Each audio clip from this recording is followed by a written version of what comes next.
Hello everyone, my name is Browder, and this is my presentation on Kalief Browder. Kalief Browder was placed into Child Protective Services due to his mother's drug addiction. Browder was the youngest of seven biological siblings and one of five who were given up for adoption. Browder's biological adoptive mother had raised 34 children by 2015, including foster children and adoptive children and her biological children. Kalief Browder's story shows how culpable and fundamentally broken the criminal justice system is, and how people get punished for being poor, subjective individuals to humane treatments.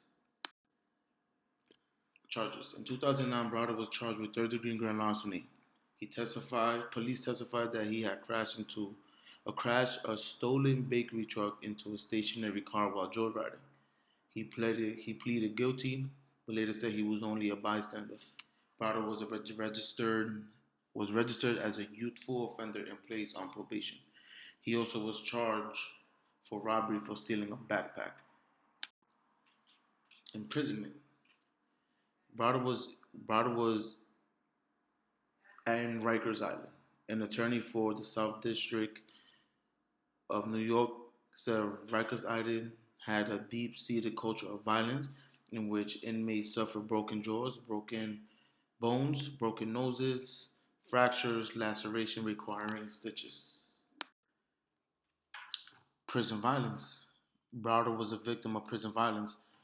The guards threatened the inmates with solitary confinement if they reported their injuries. In September 2012, a video was recorded showing Browder in handcuffs being assaulted by guards. After a fight with an inmate, Browder was put in solitary confinement for 2 weeks. Solitary confinement. Browder spent nearly 2 years in solitary confinement, mostly after fights with inmates. Browder stated that while in solitary confinement, correction officers beat him when he would shower, and verbally confrontation with guards would escalate into physical altercations. Trial and error.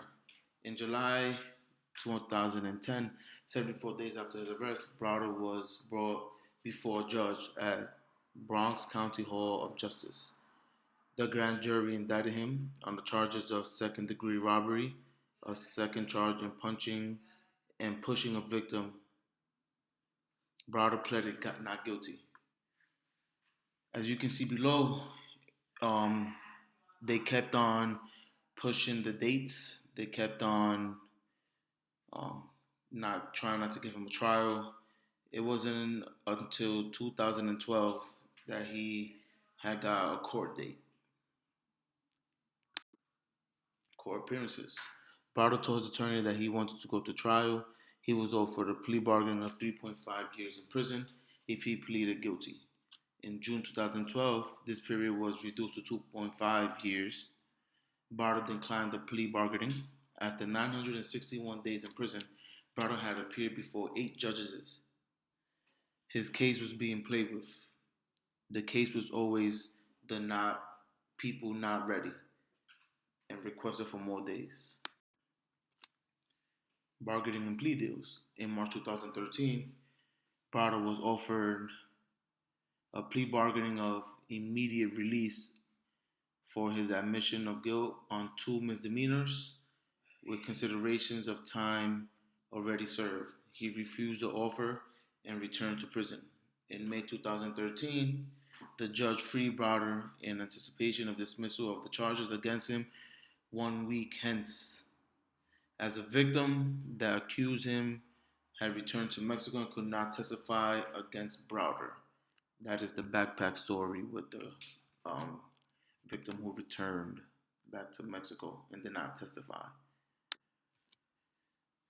Browder's death. In June 2015, 2 years after his release, Browder committed suicide at his mother's home. His family stated that his death was the result of a mental, physical, and sexual abuse he sustained in prison.